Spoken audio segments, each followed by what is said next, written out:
Hi everybody, welcome to today's video. Today we're going to talk about dethatching. Dethatching is one of the most important things that you can do for your yard, but do you need to do it? We're going to figure that out for you today.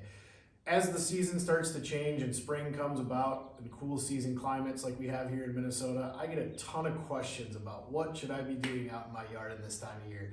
And I can honestly say that while this time of the year is actually really important, some of the things that you need to do to prep your yard for the upcoming spring and summer season are actually a little bit more basic than you think, and we're going to talk about that today. So why dethatching?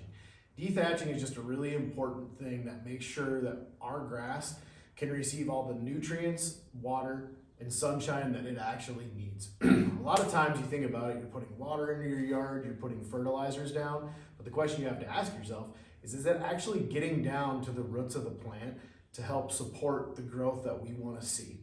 Today, I'm going to show you how to dethatch your yard using a power dethatcher. This is something that I've been using for a few years. I've found to be extremely handy.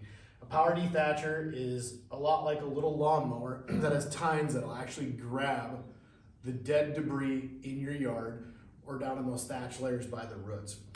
A really nice thing to be able to use. Our yard here is about 0.8 acres, so really nice to have the power assist on this one. But if you don't have this option, and this isn't something that you want to purchase at this point, one of the things that I can say is this is by far and away one of the best things I've ever purchased, and this is a dethatching rake. So what you can see is it looks like a rake from the handle standpoint, but you notice that the tines are different. One of the things that's really great is you can adjust the angle here, and essentially, very easy, you're just gonna go in and pull that thatch layer out of the grass. So if you don't have the power dethatcher, you can get yourself a thatch rake, or feel free just to use any old standard rake. Our goal today is really simple. We're gonna get as much debris out of there as we can to ensure that water and air can get down to those roots and help us with our plant growth. So let's show you what we did in the yard. So as we take a look around the yard, what you'll start to see is just how thick the grass actually is.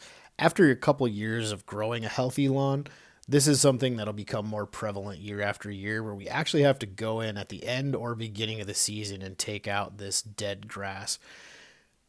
What I'll do here in a moment is I'll actually get down and show you what it actually looks like. Now, my yard doesn't have a lot of thatch in it because I actually bag this and take the clippings out every single time I mow. So as I separate the grass here, you'll notice that we can see right down to the soil. And that's exactly what we want, is we want to be able to have that air and water move right down to the root of the plant. Now, if I had an actual thatch layer in there, this would look different.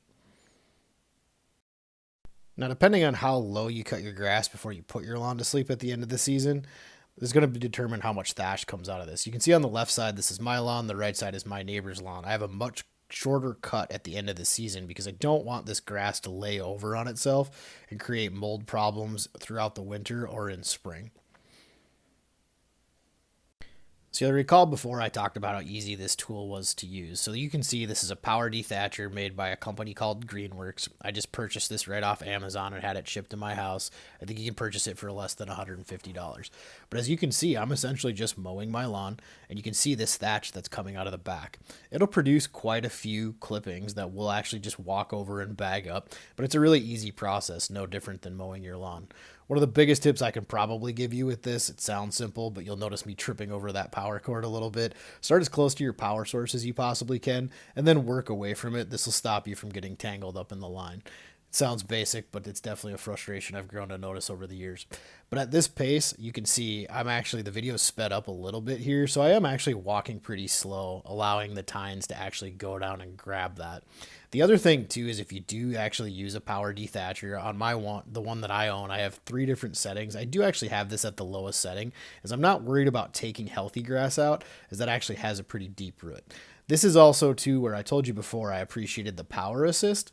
And that's because if not, I would be walking over and raking my entire yard. At this point, the yard's been dethatched front and back.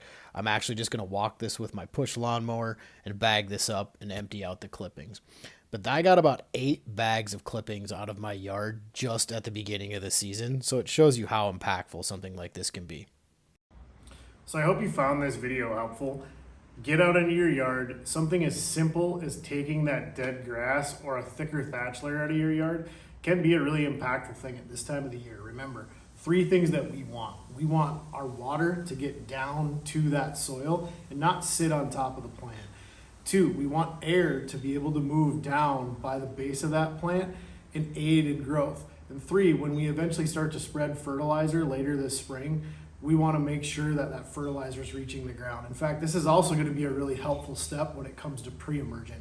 I do want to put one simple thing out there though too. We will talk in a future video coming up shortly about mow heights. In fact, this is a place where we're actually going to talk a little bit more about that quote unquote thatch layer. What I've done in my yard is I've pulled dead debris out. I wouldn't say that I actually have a thatch layer. If you do have a thatch layer currently, it's going to be a small layer where the grass clippings have essentially compacted down by the root. And you'll notice that when you go down there. For some people, this can actually be an advantage depending on your irrigation system. Like I said, don't worry about that too much today. Main thing is we're just trying to get that yard clean and ready for spring so those plants can thrive and grow right away. I hope you found this video helpful. So thanks for joining us on our yard today. Now make sure that you get out there in your yard and repeat these steps so you can be on your way to having the best lawn that you possibly can. Thanks everybody.